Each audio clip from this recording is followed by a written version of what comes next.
Pour le groupe Union centriste pour 8 minutes.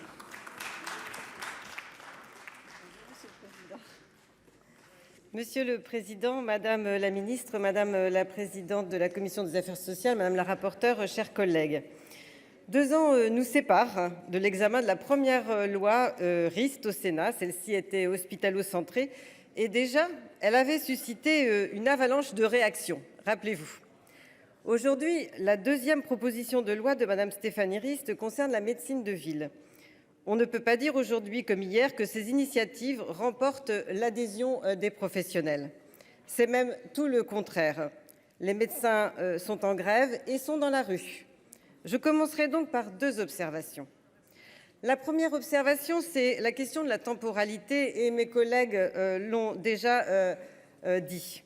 Est-ce bien judicieux de choisir le temps des négociations conventionnelles pour réorganiser le système d'accès aux soins? Est-ce bien raisonnable de jeter de l'huile sur le feu, et je crois que tu l'as dit Bernard, dans cette période privilégiée pour fixer avec la CNAM les tarifs, les forfaits, les bonifications liées au prix des actes et des consultations? Deuxième observation, le choix du véhicule législatif. Pourquoi choisir l'initiative parlementaire en 2 temps qui désolidarise l'hôpital et la médecine de ville alors que ces 2 sujets sont intimement liés? Pourquoi, alors que le gouvernement soutient ces dispositions, ne pas avoir construit un projet de loi cohérent et surtout enrichi d'une étude d'impact? C'était mes 2 observations. Je poursuis avec 2 obligations. La première, c'est d'assurer un accès à des soins de qualité à tous les Français. Nos concitoyens, nos élus nous pressent de trouver des solutions pour répondre à la faiblesse de la démographie médicale. Je comprends parfaitement l'exaspération des uns et des autres, mais doit-on y répondre sans l'adhésion des professionnels? Je ne le pense pas. Je pense au contraire qu'il faut absolument rétablir la confiance. Et la confiance, comme c'est toujours dit, ne se décrète pas, elle se construit. Or, les médecins, pour ne parler que d'eux en ce jour de grève, n'en peuvent plus. Le climat est devenu délétère au fil du temps. Mesures de régulation, PPL de mesures de régulation, PPL permanence de soins obligatoires, PPL installation en zone sous-dense, 10e année de médecine générale.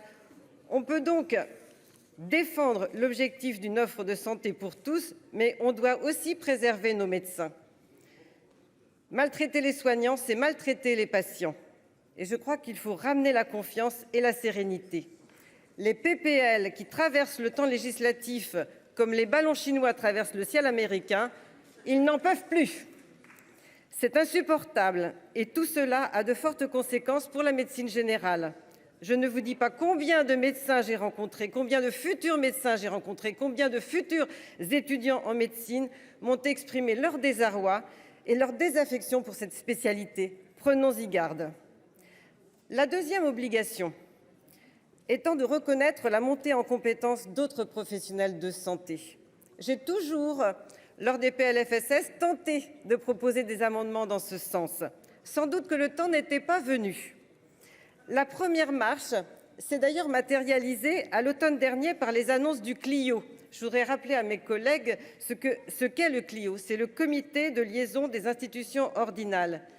Et les différents ordres s'étaient mis d'accord pour agir sur la pluridisciplinarité, sur la coordination des soins, la valorisation des compétences et l'amélioration de la lisibilité du système. Il me semblait que c'était une première marche qui était à saluer et que nous devions poursuivre justement, et c'est sans doute l'opportunité de cette PPL que nous examinons aujourd'hui. Il est donc, à mon sens, nécessaire de reconnaître que cette PPL a des raisons d'être votée pour justement ouvrir à de nouvelles professions des responsabilités. Mais comme je l'ai dit, il faut se rappeler les observations et les obligations que nous avons. Parce que ces professionnels ont effectivement acquis en compétences, soit par des formations adaptées pour les infirmières en pratique avancée, mais c'est aussi d'ailleurs le cas des infirmières de bloc opératoire, pour les infirmières en anesthésie, pour les infirmières puéricultrices. Nous devons regarder combien elles ont acquis en compétences. Et c'est aussi le cas d'autres professionnels de santé, de paramédicaux, qui sont devenus, dans des équipes pluridisciplinaires, dans des équipes de soins primaires, des éléments importants. Donc nous devons tenir compte de cette montée en compétences. J'en viens aux dispositions prévues par la proposition de loi et je salue et je fais mienne l'approche équilibrée de Madame la rapporteure Corinne Imbert. Aussi, je ne m'étendrai pas trop longuement sur le détail des articles. Dans un premier temps, elle ouvre l'accès direct aux infirmiers en pratique avancée, aux masseurs-kinésithérapeutes et aux orthophonistes. J'y suis favorable. La profession d'IPA n'en est encore qu'à ses balbutiements. Il convient de faciliter son essor en étendant ses compétences et en lui assurant un cadre sécurisant. Mais ne nous leurrons pas, il n'y a pas énormément d'infirmières en pratique avancée en libéral. Et donc, on ne va pas du jour au lendemain atteindre des capacités en accès aux soins supplémentaires. L'article 2 est relatif aux kinésithérapeutes. Lors des différents examens du texte, le nombre maximal de séances accessibles sans diagnostic médical préalable a fluctué entre 10 puis 5 ici. Mais moi, je m'interroge, est-ce vraiment au législateur de le définir? Est-ce vraiment à nous, quoi? Par ailleurs, en concertation avec Madame Corinne Imbert, j'ai proposé un amendement visant à lutter contre les rendez-vous médicaux non honorés afin de regagner du temps médical.